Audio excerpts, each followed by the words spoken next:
हरमन और तराना के कहने पर तुम दोनों को यहाँ रहने दिया है। इसका मतलब ये नहीं है कि तुम दोनों को माफी मिल गई। अरे तुम दोनों को तो सजा मिलनी चाहिए, और तुम दोनों की सजा ये है कि 100 किलो अनाज मांग मांग कर जमा करना होगा, और जो अनाज मांग मांग कर लाओगी ना, उसी में से खाना खाना होगा। ये कैसी सजा है? भूल गई? बिना बर्तन के पानी की बाल्टी भरना, 7 मन 7 अलग अलग तरह का अनाज इकट्ठा करना। तुम दोनों ने ही शर्तें लगाई थी ना वो। वैसे ही ये मेरी शर्त है।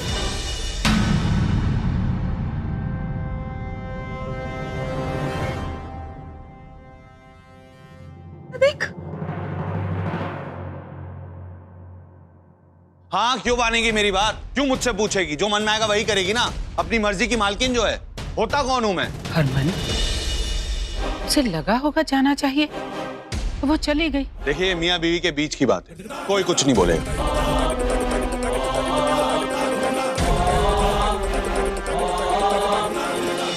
कहाँ गई थी तुम? और किससे पूछ के गई? हरमन जी, मम्मी जी का ना कहीं भी कुछ भी पता नहीं चल रहा है, और घर वालों को किसी को नहीं पता है कि वो कहाँ गई है। प्लीज हरमन जी चलिए साथ में, उन्हें अभी ढूंढना बहुत जरूरी है। मन किया और उठ के चली गई। एक बार भी मुझे बताना जरूरी नहीं समझा? चलो ठीक है, तुम अपने मन की मालकिन हो, लेकिन तुम्हें इतनी अकल तो है ना कि तुम्हें उस घर में नहीं जाना है। कल रात को आप बहुत परेशान थे जी, और मैंने सुबह उठकर सबको फोन लगाया, किसी ने फोन नहीं उठाया, तो सीधा घर पहुंच गई पता करने के लिए। किसके लिए गई थी तुम? हाँ, मेरी माँ के लिए। अरे सौम्या, वो मेरी माँ है, मैं उसे तुमसे ज्यादा अच्छे तरह से जानता हूँ। एक बार फन फैलाए हुए नाक पर भरोसा कर लेना, लेकिन पीतों पर भरोसा मत करना।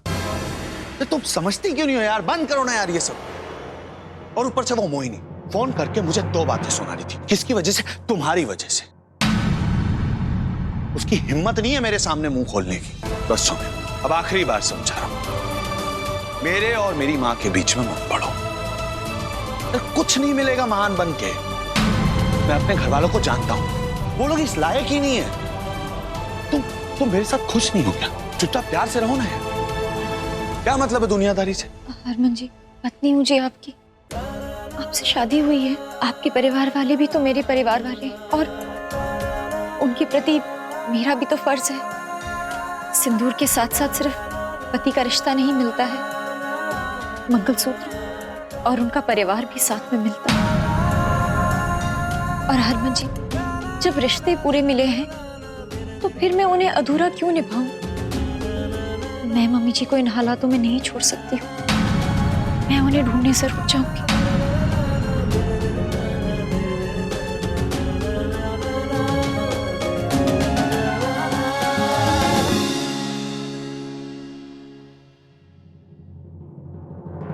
अब तू क्या करेगी तराना? मम्मी जी को ढूंढूंगी। हरमन जी कहे या ना कहे, मैं जानती हूँ कि वो मम्मी जी से कितना प्यार करते हैं। अभी वो गुस्से में है, इसलिए कुछ समझ नहीं पा रहे, लेकिन मुझे तो कुछ करना ही होगा ना।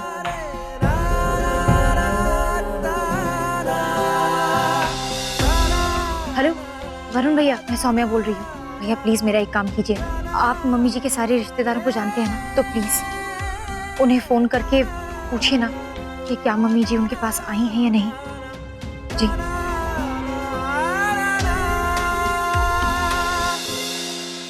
दीदी, आप मेरा एक काम करेंगी? हाँ बोलना। आप सब मेरे अपने हैं, और अब तो आपने हरमन जी को भी अपना लिया है। एक बार आप लोगों ने ही मेरी मदद की थी हरमन जी को जेल से छुड़वाने के लिए। आज मुझे फिर से आप लोगों की मदद की जरूरत है, उनकी माँ को ढूंढने के लिए। आप लोग मेरी मदद करेंगे ना? क्यों नहीं तराना, और तुम ऐसा क्यों सोचती हो? हम सब है ना तुम्हारी मदद करने के लिए। हम सब मिलकर ढूंढेंगे प्रीतो जी को, ढूंढेंगे ना? हाँ हाँ। मैं आप सबके फोन पे प्रीतो जी की फोटो भेज देती हूँ, चलिए मेरे साथ।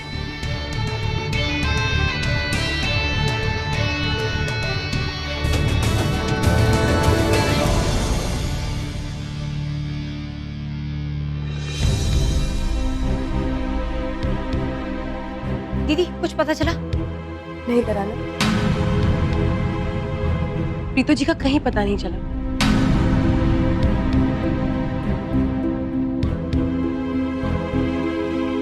अरे आप लोगों को कुछ पता चला? कहीं कुछ पता नहीं चला तराना। यार मैं कब से बोले जा रहा हूँ, आप लोग मेरी बात नहीं मान रहे हो। नाटक कर रही है प्रीतो, बेवजह परेशान हो रहे हो आप लोग। हरमन जी प्लीज हमें करने दीजिए जो हम करना चाहते हैं। यार सौम्या, कभी तो मेरी बात मान लिया करो, फिर बाद में मुझसे मत कहना कि मैं सही कह रहा था। आप खुद ही कहते थे ना कि मैं आपके और आपकी माँ के बीच में कभी ना हूँ। प्लीज मैं आपसे विनती करती हूँ, आप मेरे और मेरी सास के बीच में मत आइए। मुझे करने दीजिए मैं जो करना चाहती हूँ। हरमन जी प्लीज। यार सौम्या, तुम ना मेरी, जिसे दुनियादारी और रिश्तों की इतनी समझ है, हम उसे ही गुरु माता बनाने जा रहे थे। अगर ये हो जाता तो बहुत गलत होता, तराना के लिए भी और दुनिया के लिए भी। ये तो अच्छा हुआ माता रानी ने हमें रोक दिया।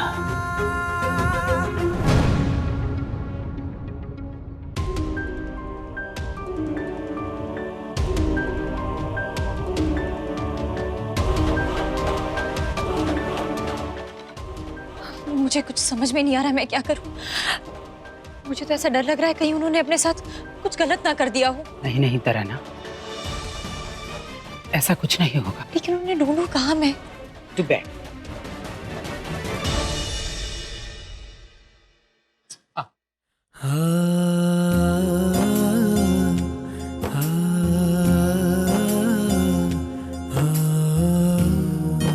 तराना, एक बार मैंने तुम्हें बताया था कि तुम्हें जिंदगी में कभी भी कोई लड़ाई लड़नी पड़ी तो तुम्हें सबसे पहले ये तय करना होगा कि वो लड़ाई तुमने बेटी बनकर, बीवी बनकर, बहू बनकर लड़नी है या फिर एक किन्नर बनकर। ये तय तुमने करना है तराना, क्योंकि तुम्हारी जिंदगी के ये दो पहलू तुम्हें कमजोर बनाते हैं। बेटा, एक वक्त था जब तुमने वो लड़ाई अपने अस्तित्व के साथ लड़ी, क्योंकि उस वक्त उसकी जरूरत थी। लेकिन आज जो जरूरत है वो एक बहू बनकर लड़ाई लड़ने की जरूरत है तराना।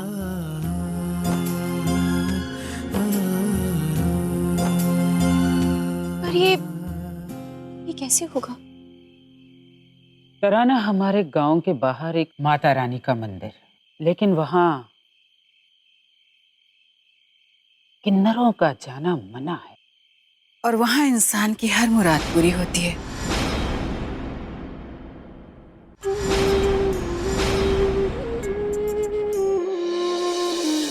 नानी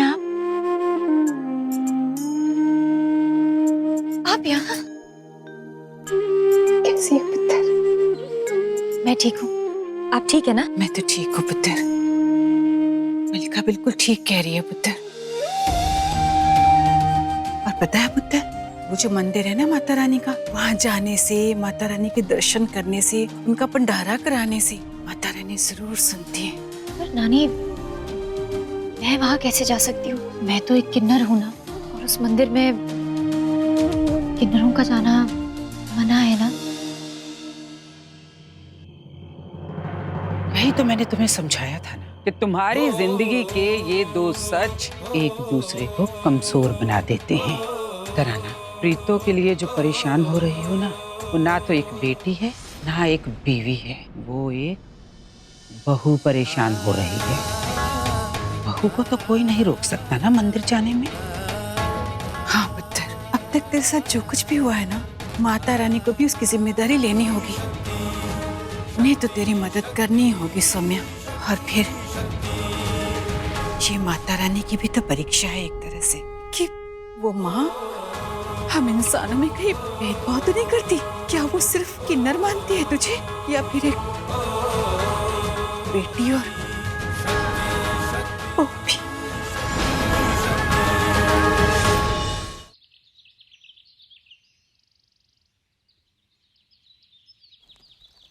सर्व मंगल मंगले शिवे सर्वांधि साधिके शरण्ये त्र्यंबके गौरी नारायणी नमस्तुते।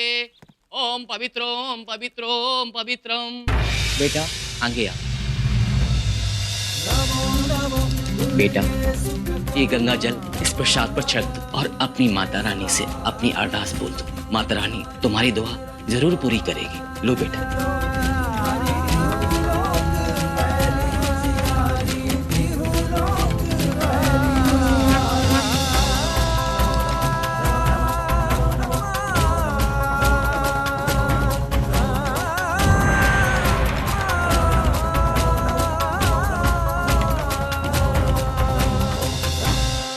माता रानी, नानी कह रही थी मेरा जन्म आपके वरदान से ही हुआ है। जब एक औरत अपनी सूनी गोद भरने के लिए अरदास लगाती हुई आपके पास आई, तो आपने उसकी कोख में एक औलाद दे दी। ये एक वरदान था। वो औलाद किन्नर निकली, चलिए मान लेती हूँ ये भी वरदान था। उस किन्नर की किस्मत में बाकी किन्नर से अलग जिंदगी लिखी। उसे एक आम औरत की तरह सुहागन होने का सुख दिया, ससुराल दिया। ये भी वरदान से कम नहीं था। दुनिया मेरे बारे में क्या सोचती है मुझे फर्क नहीं पड़ता। आज मुझे जानना है कि आप मुझे क्या मानती हैं। एक बहू का फर्ज निभाने की मेरी इस लड़ाई में अगर आपने मेरा साथ दिया, तभी मैं समझूंगी कि मैं आपका वरदान हूँ, वरना मान लूंगी कि आप अभिशाप भी देती हैं और मैं आपका अभिशाप हूँ।